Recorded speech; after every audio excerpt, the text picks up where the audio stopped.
You're watching Action News Now. Storm Tracker weather. Coverage you can count on. We continue team coverage of the severe weather that brought lightning storms to our area and flood alerts. We're tracking the impacts all across the region tonight. Let's check with Chief Meteorologist Hallie Gordon. How you continue to track these conditions. But first, we go to a reporter out in the field, Jesse Angelo. He's live in Redding with details on how CAL FIRE is getting ready for the increased risk of the fires.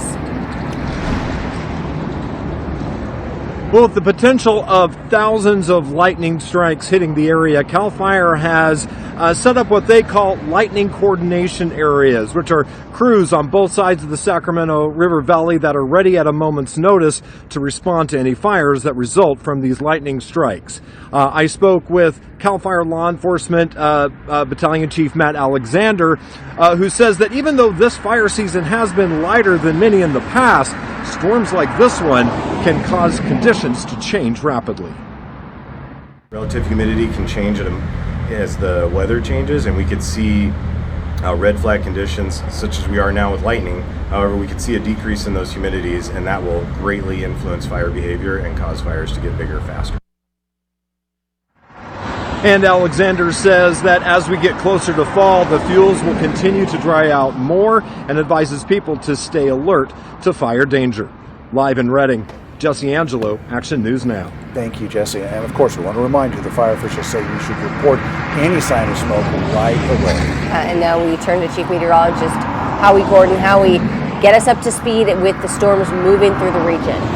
Yeah, second day in a row, you get in those higher elevations. We are seeing all kinds of activity. Now, those clouds and even some of that rain moved down into the valley today, some light sprinkles, but the heaviest of the rain and the worst of the conditions, again, in those higher elevations. We'll start with the most severe. Those are severe thunderstorm warnings right now in parts of Siskiyou County near Weaverville.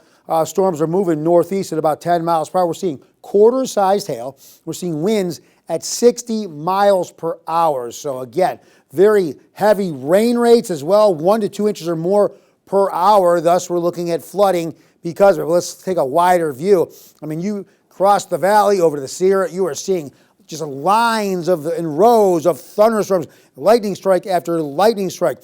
Now, you move around the bend, Shasta County Mountains, Siskiyou County, into Trinity, we're seeing severe weather there. Again, I just showed you the severe thunderstorm warning until 6:30 in parts of Siskiyou County, but very active on the radar, flooding, lightning. Remember, if you are near some of these storms, first level of that dwelling, interior structures in terms of interior closets and bathrooms away from exterior windows. And then we have that flash flood warning in effect till 7:45 p.m. Turn around, don't drown. We have the flood watch across the way over in the Sierra. You saw the radar, how active it is. If you are in higher elevations at the moment, you want to be weather aware because things are very, very active. All right, overnight here, low temperatures coming down a little into the mid-60s. Chester quite comfy at 53. Bernie dropping down to 56 degrees. Here's our high temperatures. Really average temperatures for this time of year, but 10 degrees or so cooler compared to our latest heat wave that we just had. You get into the higher elevations, very comfy. Bernie, 87. Chester with a high of 82 degrees. Here's our future cast. Looks just like the radar. Let's fast forward into Wednesday afternoon and evening, and you'll see these storms once again. They'll start firing up surrounding the valley in the higher elevations of the mountains because high pressure weakening its grip, pulling further away, storms dropping down, delta breeze helping us with some moisture, or that moisture going up the mountains and creating those showers. But the high pressure will start to battle back later in the week, and that will start to elevate temperatures once again. But we're not going to go into the waters or the uncharted territories of the 105s and the 109s that we just saw a couple days ago. So we'll remain hot. We just won't be heat wave caliber hot that we saw, but we're still looking at very active showers and thunderstorms in the area. We'll take one last look at that coming up in a few minutes. Thanks, Howie.